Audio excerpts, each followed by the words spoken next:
지금 제가 읽어드린 대로 이 다니엘 10장 15절에서 21절 말씀에 근거해서 두려워 말라 강건하라 이 주제를 제가 정했습니다.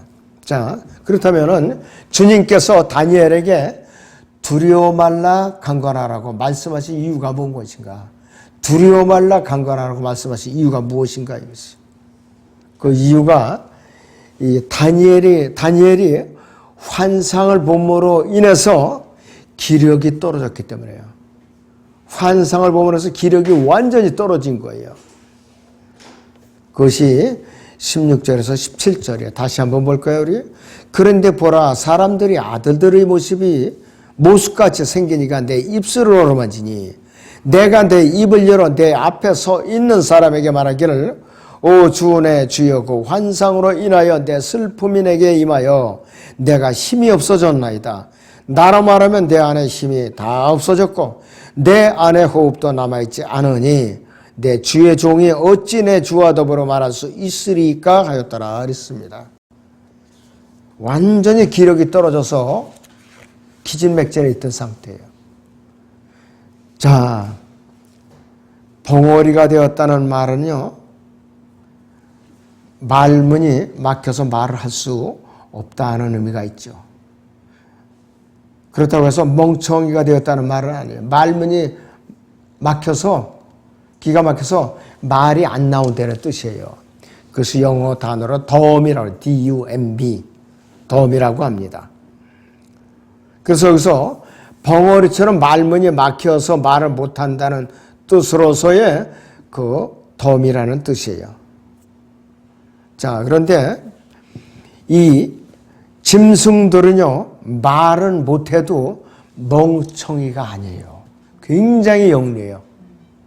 어떤 거는 글씨도 쓰는 개도 다 있어요. 글씨도 쓰는 개도 다 있어요. 영리학으로 말한다면은 사람을 능가할 정도예요. 사람을. 자, 사람을 인간의 만물의 명장이라고 했을지라도 하나님께서 섭리하시는 자연이라는 이 삶의 공간에서 사람만큼 영리하지 못하고 멍청한 존재도 없어요. 사람만큼이나. 자, 어디 지진이 일어나면은요, 그 조짐이 보이면은 미리 거기에 있는 짐승들이 다 피해요. 바다 밑에 지진이 일어나려면 물고기들이 먼저 피해 딴 데로 가요. 물고기들이. 자, 우리나라도 어디 송화강이요? 저 밑에 그 경주 쪽에. 거기서 지진이 5.5가 지진이 한번 났었어요. 그 전에 거기에 있는 물고기떼가 다른 데로 싹 빠져나갔대요. 하루 전에. 사람보다 낫죠. 사람은 그때 알아요. 그냥 으르렁 꽝꽝하면 그때서 책상 밑구정으로 들어가 숨고 난리치는데 짐승들은 미리 빠져나간다 이거예요. 사람보다 감각이 엄청나게 뛰어난 거예요. 일기예보관들이에요, 전부. 큰 비가 올 것 같으면은 짐승들이 먼저 피해요. 큰 짐승들. 폭우가 쏟아지면은. 근데 사람들이 멍청하게 가지고서 딜이 닥치면 그때서야 피 흘려니까 화를 당하는 거라 이거지. 자, 그래서 문명을 발달시키고 문화를 일으켜서 오면서 사람들은 똑똑해진 것이 아니라 점점 더 멍청해 오고 있어요. 점점 더. 여러분들 그 피라밋이 2만 분의 1인치의 틈바구니래요. 완전 방수가 이루어지는 거예요. 지금 그 틈바구니를 만약에 해서 특별한 방수액을 쓰지 않고 지으라면 못해요, 지금은. 기술이 그렇게 안 돼요. 방수액이 하나도 없어요. 아주 딱 맞춰가지고. 그래서 인간의 교육은요, 하나님의 말씀을 대적하는 쪽으로 나가고 있는 거예요, 계속해서. 하나님의 말씀을. 마귀는 인간의 교육을 통해서 사람들을 철저하게 속이는 도구로서 사용해 온 것이에요, 바로. 교육이라는 그 도구를 통해 가지고서. 16절을 다시 보죠. 사람들의 아들들이 모습같이 생기니가 그랬어요. 내 입술을 어루만지니 그랬습니다. 내가 입을 열어 내 입 앞에 서 있는 사람들에게 말하기를 오 내 주여 그 환상으로는 내 슬픔이 내게 임하여 내가 힘이 없어졌나이다 그랬어요. 너무나도 참 사람은 미약한 존재야. 너무나도 미약한 존재. 다니엘이 이제 힘을 얻어갖고 말을 하게 된 거야. 그 환상으로 인해서 너무나 슬프고 기운이 다할 정도로 기력이 이제 떨어져 있을 때 그 환상은 다니엘이 보았던 다니엘 8장과 9장에 나오는 환상들이에요. 너무나도 다니엘에게는 감당하기 힘들었던 그 환상들이라 이거예요. 바로 순양과 거친 순념소의 환상과 그 다음에 70주의 환상, 도저히 다니엘에서는 감당하기 힘든 그런 환상들이 있어요. 큰 환난에 대한 환상이에요. 그때 벌써 다니엘에게 보여준 거예요. 다니엘서 9장을 통해서. 너무나도 끔찍한 환상이기 때문에. 그래서 인자와 같은 이로 불리는 하나님께서, 예수님께서는 다니엘에게 직접 설명을 해 주시려고 오신 거예요. 다니엘에게 직접 설명을 해 주시려고. 그러니까 이 다니엘로서는 두렵고 떨리지 않을 수가 없었어요. 이 다니엘 10장 17절에서는 그는 이렇게 고백하고 있는 거예요. 나로 말하면 내 안에 힘이 다 없어졌고 내 안에 호흡도 남아있지 않으니 내 주의 종이 어찌 내 주와 더불어 말할 수 있으리까. 그래서 이 주의 천사와 대면한 사람이라면 두렵고 떨릴 수밖에 없지요. 성육신 이전에 하나님이신 예수님이라 이것이요. 자, 그래서 주님께서 다니엘에게 두려워 말라 강건하라고 말씀하신 두 번째 이유가 뭔가 이것이요. 다니엘에게 기력을 회복시켜 주셨기 때문에 그런 거예요. 18절에서 19절을 보죠. 그러자 사람의 모습 같은 이가 다시 와서 나를 어루만져 내게 힘을 돋우어 주며 말하기를 오 큰 사랑을 받은 사람아 두려워 말라. 내게 평강이 있으라. 강건하라. 정령 강건하라 하였더라. 그가 내게 말했을 때 내가 힘을 얻고 말하기를 내 주께서 내게 힘을 돋우어 주셨으니 말씀하소서 하였더라 그랬습니다. 예수 그리스도를 연상케 하죠. 부활하신 예수님 연상케 한다 그랬어요. 자, 제자들이 무서워서 방문을 잠그고 덜덜 떨고 있을 때에 예수님께서 나타나서 모두 평안하냐 두려워 말라 또 너에게 평강이 있을지어다 이렇게 천 안부를 전한 거예요. 그래서 이 사람의 모습 같은 이가 구약적 편으로 주의 천사이신 바로 예수 그리스도예요. 바로 예수 그리스도. 다니엘이 힘을 얻고 말을 할 수 있게 된 건 모두가 주님께서 강건하라는 말씀으로 표현을 하신 거예요. 자, 그런데 주님께서 다니엘에게 두려워 말라 강건하라고 말씀하신 이 세 번째 이유가 무엇인가? 훗날들에 있을 일들을 알려주셨기 때문에요. 훗날들에 있을 일들을 알려주셨기 때문에 여기서 다니엘에게 두려워 말라 강건하라 이렇게 힘을 주신 거예요. 20절에서 21절을 봅니다. 그때 그가 말하기를 너는 내가 어찌하여 네게 왔는지 아느냐. 이제 내가 페르시아의 통치자와 싸우려고 돌아갈 것이라. 보라 내가 가면 그리스의 통치자가 올 것이니라. 그러나 내가 진리의 성경에 기록되는 것을 네게 보여주리라. 이러한 일들에 나를 지지해 줄 자는 너희 통치자 미칼 외에는 아무도 없느니라 이렇게 말하고 있어요. 자, 다니엘에게 찾아오시는데 페르시아 왕국의 통치자의 방해로 21일이나 다투셨던 주님께서는 다니엘에게 훗날들에 있을 일들을 알려 이제 주시고 깨닫게 해주신 다음 그 페르시아의 통치자와 다시 싸우려고 하늘로 다시 돌아갈 것을 말씀하셨어요. 그래서 다니엘에게 서둘러 오시느라고 자신을 오는데 방해했던 정사들과 권사들과 세상 이 세상 어둠의 주권자들과 높은 곳들에 있는 영적 악을 미칼 천사장의 임시로 맡기고 네가 대신 싸우고 있으라고 맡기고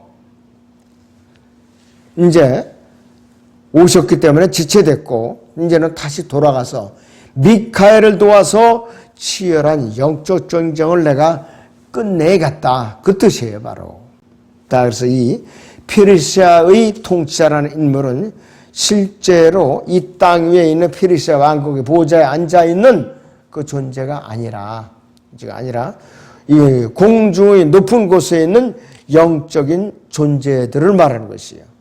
그래서 이 다니엘 10장에서 언급된 이 싸움은 영적 싸움은 너무나도 치열하고 힘든 영적 전투가 분명한 것이에요. 이 주의 천사는 페르시아 왕국의 통치자라는 영적 존재에 의해서 방해를 받으셨고 미카엘 천사장의 도움으로 방해를 물리치시고 다니엘에게 오시기까지는 했지만은 다시 돌아가서 싸움을 계속했어야만 됐던 거예요. 주의 천사라 오셨던 주님께서. 우리는 이 싸움이 어떤 양상으로 전개되고 있었고 어떻게 진행되고 있었는지 우리는 지금 알 길이 없죠. 영적인 셋째 하늘에 그 밑에서 이루어진 일이니까. 너무나도 치열하고 아주 정말로 한치도 양보할 수 없는 영적 싸움이었던 것이에요. 자, 그래서 예수님께서 마귀의 세력에 대항해서 치르시는 영적 전쟁은 결코 미루거나 중간에 포기하거나 타협하거나 그렇지 않으면 휴전이라는 것은 있을 수 없는 전쟁이에요. 끝을 봐야 되는 전쟁이라 이것이. 자, 그래서 우리는 이 불가피한 이 영적 전쟁에서 우리는 이 땅에서 우리가 삶을 마감할 때까지 들림받는 그날까지 이 영적 전쟁은 한치도 오차 없이 후퇴 없이 타협 없이 양보 없이 계속되는 거라 이것이에요. 마귀의 영적 전쟁은 우리는 쉴 날이 없어요. 잠시도 쉴 날이 없어요.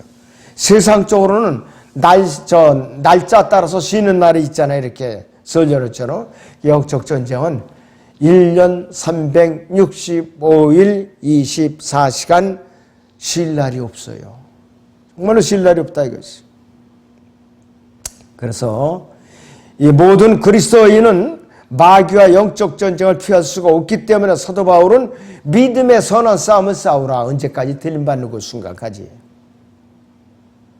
이를 위해 내가 부르심을 받았고 그랬어요. 디모데 이제 전서에서는. 그래서 이 사도 바울은 자신이 이 세상의 삶을 마감할 때쯤 되었을 때 뭐라고 고백했느냐. 내가 선한 싸움을 싸우고 달려갈 길을 마치고 믿음을 지켰으니 그랬어요. 그래서 사도 바울은 이 땅에 있을 때 혈과 육에 대항해 싸운 것이 아니에요. 사도 바울은 정사들과 권세들과 이 세상 어둠의 주관자들과 높은 곳들에 있는 영적 악에 대항해서 싸운 것이에요. 네로 황제에서 참수형을 당할 때까지. 자, 이 주의 천사로 나타나셨던 주님께서는 다니엘에게 보여주리라고 말씀을 하셨는데 그 보여줄 내용이 어떤 것이냐는 다니엘 11장의 내용이에요. 역사적으로는 다리오 왕부터 죄의 사람 적그리스도까지 그 역사적으로 일어날 일들을 알려주려고 오셨던 거라 이것이에요. 그리고 진리의 성경에 기록된 곳에서 성경이라는 말이 나오죠. 그래서 성경. 여기 성경은요. 구약의 모세오경이나 그 다음에 열왕기상하, 역대기상하 이런 역사서나 이사야서나 예레미야서라든지 이런 예언사가 아니에요. 이것은 특별한 거랬어요. 이 다니엘로서는 평생 처음 들어보는 메시지예요. 이 땅에 기록된 문서로 기록된 성경이 아니라 이게 여기서 이 성경이라는 것은 특별한 책이에요. 셋째 하늘에 하나님께서 보존하고 특별한 책이라 이것이에요. 그래서 이 주의 천사는 다니엘에게 이러한 일들에 나를 지지해 줄 자는 너희 통치자 미카엘 외에는 아무도 없느니라고 말씀하셨어요. 어떤 책에 기록은 되어 있는데 이 내용을 아는 사람은 땅 위에 아무도 없는 거예요. 오직 여기서 하늘의 천사장인 미카엘이나 알고 있는 내용이었다 이것이에요. 그 내용이 이스라엘의 미래에 관한 것이기 때문에 이스라엘을 대표하는 하늘의 천사인 미카엘 외에는 아무도 아는 사람이 없었다 이것이에요. 영의 세계이기 때문에. 시편 138편 2절 보죠. 내가 주의 거룩한 전을 향하여 경배하고 주의 자였은가 주의 진리를 인하여 주의 이름을 찬양하리니 이는 주께서 주의 말씀을 주의 모든 이름 위에 크게 하셨음이다 했습니다. 땅에 속한 성경이 아니라 이거예요.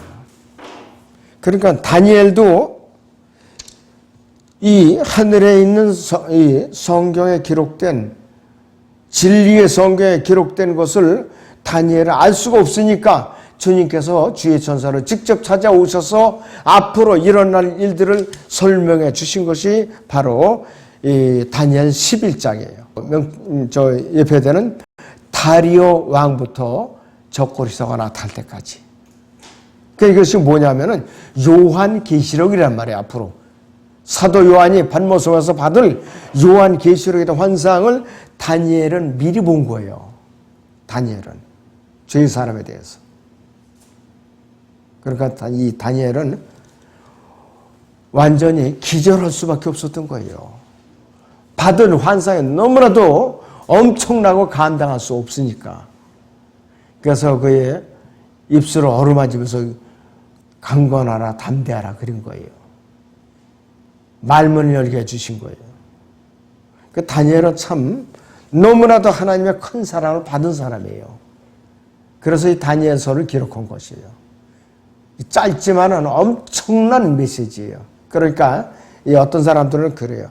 작은 선지 큰 예언이라고 그래요. 분량은 작지만은 예언은 무지무지하게 방대하고 큰 예언이라 이것이에요. 선지서들이 예언이 굉장히 아주 방대하잖아요. 분량은 짧아도. 다니엘서라든지 호세아라든지 요엘서라든지 어느 것 하나 우리가 소홀하게 할 수가 없어요. 아모스라든지 전부 그렇다 이것이에요. 그래서 우리는 성경은 분량의 크고 작음을 따질 것이 아니에요. 그리고 열왕기 상하나 역대기 상하 같은 것은 재미가 없지요. 그냥 지록에 사람 이름만 계속 나야 되고 누가 누구를 죽이고 뭐 3일간 다스리다가 죽었고 그 다음에 뭐 몇 달을 다스리다 죽었고 2년을 다스리다 죽었고 재미없잖아요. 읽으면.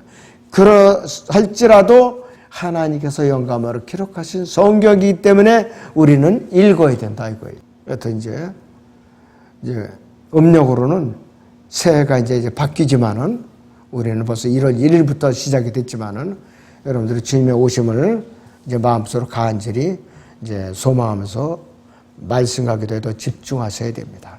기도하겠습니다.